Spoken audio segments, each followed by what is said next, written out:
வணக்கம். பாகியலட்சுமி சீரியல்ல வக்கீல் பாக்யாவை கூப்பிட்டு விசாரிக்கிறாரு. நீங்கள் டைவர்ஸ் வாங்கிட்டு கூட எப்படி உங்கள் மாமியார் கூட இருக்கிறீங்கன்ட்டு அவங்களும் ஆசைப்பட்டாங்க கூட இருக்கிறான்ட்டு.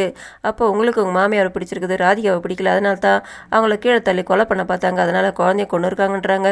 அத்தை அப்படி பண்ணியிருக்க மாட்டாங்கன்னு சொல்கிறாங்க.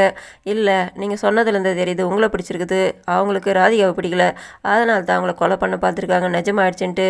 அதுக்கப்புறம் நீங்கள் போகலான்ட்டு அதுக்கப்புறம் கோபியை கூப்பிட்றாங்க. கோபியை கூப்பிட்டு விசாரிக்கிறாங்க. உங்கள் அம்மா உங்கள் மனைவியை கொல்ல பார்த்தாங்களான்ட்டு. அவங்க அந்த மாதிரி நடக்கும்போது நான் வீட்டில் இல்லைன்ட்டு. சரி, குழந்தை வேணாம் சொன்னாங்களாம் சொல்லும்போது இந்த வயசில் வேணாம்னு சொன்னாங்கன்னு சொல்லிட்டு அவர் சொல்லிடுறாரு. அப்போ இதுலேருந்து தெரியுது உங்கள் அம்மா அவங்கள கொலை தான் பார்த்துருக்காங்க, அதனால தான் குழந்தைய கொண்டு இருக்காங்கன்னுட்டு. இதுக்கு மேலே நீங்களும் போனான்னு சொன்னோன்னே இதை பார்த்து ஜட்ஜு சொல்கிறாரு, இந்த வழக்கை ஒத்தி வைக்கிறேன்னுட்டு. இதை கேட்டு எல்லாருமே ஷாக் ஆகிட்டு வெளியே வந்து நிற்கிறாங்க.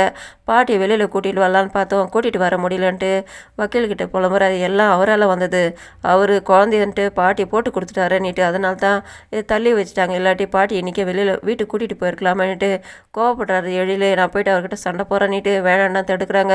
அப்போ தாத்தா சொல்கிறாரு, நான் ஈஸ்வரிக்கிட்ட பேசுகிறேன்ட்டு. வக்கீலும் எழிலும் கிளம்பிடுறாங்க. நாங்கள் போய்ட்டு பர்மிஷன் வாங்கிட்டு வரோன்னுட்டு அவங்க போனாங்க, இன்னும் வரலன்ட்டு.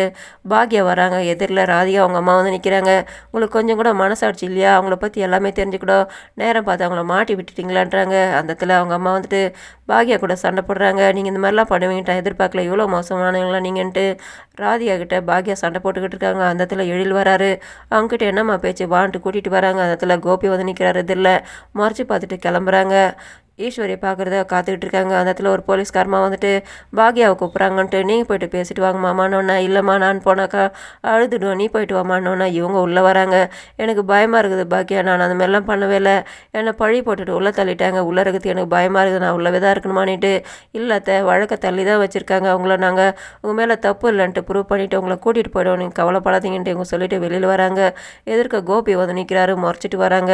உள்ளே வருத்தப்படுறாங்க அத்தன்ட்டு. இவங்க சொல்கிறாங்க எல்லாம் அவனால் வந்ததுன்ட்டு. கோபி அவர் மறைச்சிட்டு இவங்க வீட்டுக்கு வராங்க. வீட்டில் எல்லாருமே ஸ்தம்பிச்சு போய் உட்காந்துட்டு இருக்காங்க. இனியா கேட்குறாங்க, நான் பாட்டி வீட்டுக்கு வருவாங்கன்னு பார்த்தேன், கூட்டிகிட்டு வரலையான்னு கேட்குறாங்க. அடுத்த தடவை கூட்டிகிட்டு வரலாம் சொல்லிகிட்டு இருக்கும்போது தாத்தா ஒரு பக்கம் அழுகுறாரு.